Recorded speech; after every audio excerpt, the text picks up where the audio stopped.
नमस्कार विद्यार्थी मित्रांनो, कशा आहात तुम्ही सर्वजण? मस्त असाल, मजेत असाल? या वर्षी जर तुम्ही 10वी परीक्षा दिली आणि रिझल्टची वाट बघताय तर हा व्हिडिओ तुमच्यासाठी खूप महत्त्वाचा असणार आहे. पण त्याच्या आधी व्हिडिओ सुरू केलाय, मात्र कमेंट सेक्शन मध्ये तुम्हाला कमेंट्स करायची की या वर्षी तुम्हाला एक्सपेक्टेड किती पर्सेंटेज पडतील. 80, 85, 90, 95, 99, 100 किती मार्क्स पडतील कमेंट्स मध्ये मला लिहायला विसरू नका. बघूयात आपण एक्झॅक्ट मार्क्स कोणाचे जुळतात. तर चला, तर मी आहे सध्या आपल्या वेबसाईटवर, जी आपली ऑफिशियल वेबसाईट आहे, ज्या वेबसाईटवर आपला रिझल्ट लागतो. मात्र हा व्हिडिओ त्या विद्यार्थ्यांकरता आहे जे रिझल्टची वाट तर बघतच आहेत, मात्र त्यांना 11वी मध्ये ऍडमिशन घ्यायचं आहे 10वीच्या नंतर, म्हणजे ज्यांना पॉलिटेक्निक किंवा डिप्लोमा करायचा नाही त्यांच्यासाठी. बघा, सगळ्यात महत्वाचं काय, तर आता आपल्याला 11वीला ऍडमिशन भेटल का नाही हा सगळ्यात महत्वाचा मुद्दा आहे. तर त्याच विद्यार्थ्यांना ऍडमिशन भेटणार आहे जे इलिजिबिलिटी क्रायटेरिया पूर्ण करतील. इलिजिबिलिटी काय आहे हे मी तुम्हाला सांगणार आहे. आजच्या व्हिडिओमध्ये आपण दोन महत्त्वाच्या गोष्टी बघणार आहोत. ते म्हणजे काय, तर या वेबसाईटवर रिझल्ट कोणत्या दिवशी येणार आहे, आणि दुसरी महत्त्वाची गोष्ट म्हणजे काय, अशा कोणत्या कोणत्या विद्यार्थ्यांना 11वी मध्ये प्रवेश भेटणार आहे त्या विद्यार्थ्यांचं इलिजिबिलिटी बघणार आहोत. बघा, सध्या मी वेबसाईटवर आहे. एसएससी रिझल्टच्या बाबतीमध्ये आपण येऊच, मात्र मी या सध्या दुसऱ्या वेबसाईटवर आहे. ही वेबसाईट कोणती आहे, तर ही 11वी ऍडमिशन अर्थातच FYJC ची वेबसाईट आहे. तुम्ही ओपन सुद्धा केलेली असेल. जर अजून तुम्ही रजिस्ट्रेशन केलेलं नसेल तर रजिस्ट्रेशन पटकन करून घ्या. पोरांनो, यावर्षी तुम्हाला ऑफलाईन ऍडमिशन भेटणार नाही. जे विद्यार्थी ऑनलाईन रजिस्ट्रेशन करतील त्यांनाच ऍडमिशन भेटणार आहे. त्याच्यामुळे पहिली कंडिशन किंवा पहिली इलिजिबिलिटी जर काय असेल तर तुम्हाला ऍडमिशन करावं लागेल, आणि ते सुद्धा ऑनलाईन. बघा, आतापर्यंत तुम्ही एक कमेंट केली की तुम्हाला किती एक्सपेक्टेड पर्सेंटेज पडतील. आता दुसरी कमेंट तुम्हाला करायची की तुम्ही फॉर्म नंबर 1 अर्थातच रजिस्ट्रेशन, स्टुडंट रजिस्ट्रेशन केलं आहे की नाही. पटकन पटकन कमेंट करायला विसरू नका. बघा, एकदम सोपं. जर नसेल रजिस्ट्रेशन केलं तर पटकन रजिस्ट्रेशन करा. खूप सोपी प्रोसेस आहे.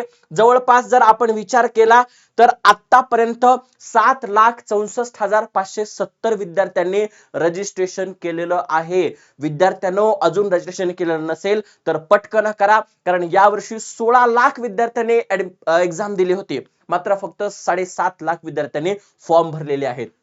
बघा, आता याच्यामध्ये कोण कोण 11वी ऍडमिशन करता एलिजिबल आहे हे कसं बघायचं, तर तुम्हाला इथे ब्राउचर मध्ये जायचंय.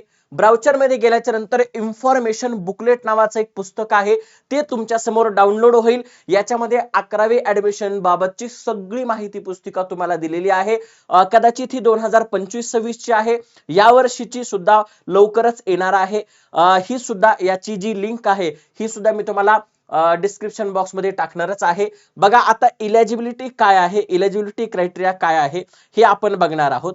पुढे गेल्याच्या नंतर तुम्हाला 4-5 पेज नंबरवर तुम्हाला हे दिसेल की इलिजिबिलिटी क्रायटेरिया काय आहे, किंवा कोण कोण विद्यार्थी इलिजिबल आहेत याच्यासाठी.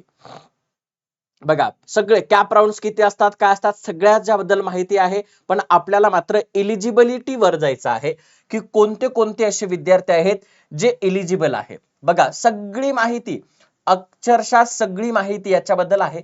आपण एलिजिबिलिटी वर पोहोचतोय. बघा, कोण विद्यार्थी कोटामधून आहेत, कोण विद्यार्थी कॅप मधून ऍडमिशन घेणार आहेत, याच्याबद्दलची सगळी माहिती आहे. आरक्षण कसं असणार आहे, काय असणार आहे, कॅटेगरी कशी असणार आहे, सगळ्याबद्दल याच्याबद्दल माहिती आहेत. याच्याबद्दल आपण नवीन नवीन व्हिडिओ सुद्धा काढणार आहोत, जेणेकरून तुम्हाला सगळ्या गोष्टी माहिती पडतील. मात्र सगळ्यात महत्वाचं म्हणजे काय आहे, ती क्रायटेरिया काय असणार आहे, किंवा एक मिनिट पोरांनो. बघा, फायनली आता मी ते सापडलेलं आहे. थोडस पॉज घेऊन बघा. पेज क्रमांक 56 वर तुम्हाला 6वा मुद्दा आहे, प्रवेशासाठी पात्रता आणि आवश्यक कागदपत्र कोणती आहेत. बघा, 11वी मध्ये प्रवेशासाठी आवश्यक पात्रता काय आहे, तर राज्य मंडळाच्या इयत्ता 11वी मध्ये प्रवेशासाठी 10वी किंवा समकक्ष परीक्षा, म्हणजेच काय, 10वी असेल किंवा ICSE किंवा CBSE कोणत्या बोर्डामधून इंग्रजी विषयासह किमान 5 विषय घेऊन, म्हणजे इंग्रजी हा कंपल्सरी विषय आहे. इंग्रजी विषयाबरोबरच तुम्ही 5 विषय तुमचे पास असले पाहिजेत, उत्तीर्ण असलं पाहिजेत. म्हणजे काय तर पहिली कंडिशन आहे की तुम्ही 10वीला तुमचा एकही विषय बॅक नसला पाहिजे, एका विषय म्हणजे तुम्ही नापास नसला पाहिजे, तर तुम्हाला प्रवेश घेता येईल. 11वी मध्ये विज्ञान शाखा निवडता येण्यासाठी जर तुम्हाला सायन्स घ्यायचं असेल तर विद्यार्थी ज्या मंडळामार्फत 10वी उत्तीर्ण झाला असेल त्या मंडळाच्या निकषानुसार तो विज्ञान विषयात उत्तीर्ण असणे आवश्यक आहे. बघा, जर सपोज तुम्हाला सायन्स मध्ये ऍडमिशन घ्यायचं असेल तर सायन्स या विषयामध्ये पार्ट 1 प्लस पार्ट 2 किंवा सीबीएसई सायन्स किंवा आयसीएसई सायन्स जसं की फिजिक्स, केमिस्ट्री, बायोलॉजी या सर्वांमध्ये तुम्ही पास असायला पाहिजेत, तरच तुम्हाला सायन्सला ऍडमिशन घेता येईल. 11वी मध्ये गणित विषय निवडता येण्याकरता जर तुम्हाला 11वी मध्ये गणित विषय पाहिजे असेल तर तुम्ही सामान्य गणित विषय निवडला असेल असे विद्यार्थी कला, विज्ञान, वाणिज्य कोणत्याही शाखेसाठी अर्ज करू शकतात. म्हणजे काय, सपोज बघा, 10वी मध्ये ज्या विद्यार्थ्यांनी सामान्य गणित विषय निवडला असेल असे विद्यार्थी कला, विज्ञान, वाणिज्य कोणत्याही शाखेसाठी अर्ज करू शकतात, तथापि त्यांना गणित विषय घेता येणार नाही. बघा, असे विद्यार्थी आहेत ज्या विद्यार्थ्यांनी 10वी मध्ये सामान्य गणित, त्याला आपण जनरल मॅथ असं म्हणतो, आपल्याकडे तसा विषय नाही, आपल्याकडे डायरेक्ट अल्जेब्रा आणि जॉमेट्री असतं. आपल्याकडे जे विद्यार्थी गणित घेतलेले आहेत त्यांना गणित 12वी मध्ये 11वी मध्ये घेता येतं.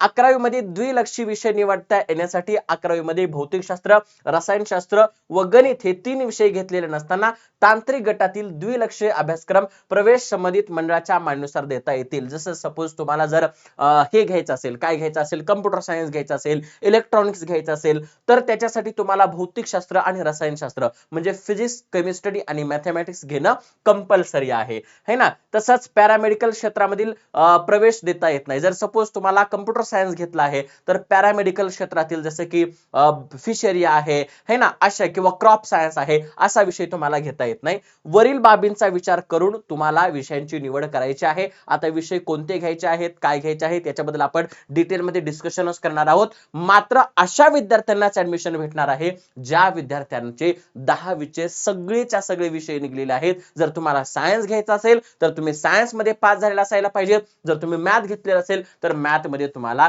मॅथ घ्यायचं असेल तर मॅथ मध्ये सुद्धा तुम्ही पास झालेला असायला पाहिजे. जर तुम्हाला इलेक्ट्रॉनिक्स किंवा कम्प्युटर सायन्स घ्यायचं असेल तर तुम्हाला फिजिक्स, केमिस्ट्री हे विषय निवडणं आवश्यक आहे आणि सायन्स मध्ये सुद्धा पास झालेला पाहिजे. असा थोड्या प्रकारचा क्रायटेरिया आहे. असे विद्यार्थी जे नापास होतील किंवा त्यांचा विषय निघणार नाहीत त्यांच्यासाठी नंतर वेगळ्या प्रकारची फेरी असते, त्याच्याबद्दल सुद्धा आपण डिस्कशन करणार आहोत. त्याच्या संदर्भात पुढे एक जाऊन रिझल्ट कधी लागणार आहे तर रिझल्ट लवकरच लागणार आहे आणि रिझल्ट लागल्या जर तुम्हाला माहिती पडणार असेल की रिझल्ट कधी लागला आहे, काय लागला आहे, तर आपलं हे पहिलं लाईव्ह आहे. या पहिल्या लाईव्ह वर तुम्ही आत्ताच्या आत्ताच जा आणि या चॅनलला सबस्क्राईब करा, त्याच्यासोबतच नोटिफिकेशन वर ऑन करा, कारण लवकरच तुम्हाला सगळ्यात पहिल्यांदा रिझल्ट लागल्या याच्यावर आम्ही तुम्हाला नोटिफिकेशन देऊ. इथे गेल्याच्या नंतर तुम्हाला सगळ्यात पहिल्यांदा या चॅनलच्या डिस्क्रिप्शन बॉक्स मध्ये किंवा कमेंट बॉक्स मध्ये किंवा या व्हिडिओवर जरी गेलात तरी या व्हिडिओच्या कमेंट बॉक्स मध्ये एक तुम्हाला गुगल फॉर्मची लिंक दिलेली असेल, त्या गुगल फॉर्मच्या लिंकवर नक्की जाऊ शकता. तिथे तुम्हाला रजिस्टर करू शकता. रिझल्ट लागल्या तुम्हाला नोटिफिकेशन येऊन जाईल. त्याच्यासोबतच 50,000 रुपयापर्यंतचे रिवॉर्ड सुद्धा याच्या माध्यमातून आम्ही ठेवलेले आहेत. तर देर किस बात की फटाफट से जाओ, खुद को रजिस्टर करो और अभी तक कमेंट जरूर करी होगी. मिलते हैं नेक्स्ट वीडियो के अंदर, तब तक के लिए bye bye, take care, God bless you and thank you so much.